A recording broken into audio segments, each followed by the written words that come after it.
1853 का चार्टर अधिनियम।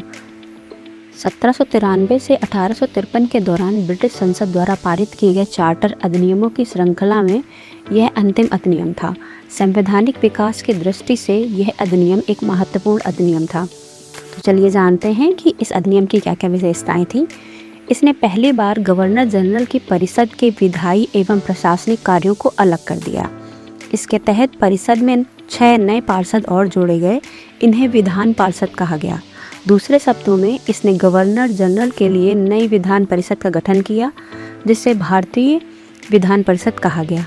परिषद की इस शाखा ने छोटी संसद की तरह कार्य किया। इसमें वही प्रक्रियाएं अपनाई गईं जो ब्रिटिश संसद में अपनाई जाती थीं।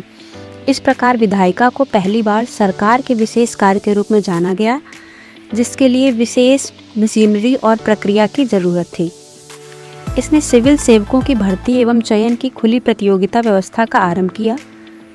इस प्रकार विशिष्ट सिविल सेवा भारतीय नागरिकों के लिए भी खोल दी गई और इसके लिए 1854 में मैकाले समिति नियुक्त की गई। इसने कंपनी के शासन को विस्तारित कर दिया और भारतीय क्षेत्र को इंग्लैंड राजशाही के विश्वास के तहत कब्जे में रखने का अधिकार दिया।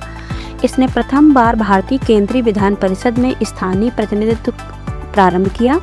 गवर्नर जनरल की परिषद में 6 नए सदस्यों में से 4 का चुनाव बंगाल, मद्रास, बम्बई और आगरा की स्थानीय प्रांतीय सरकारों द्वारा किया जाना था।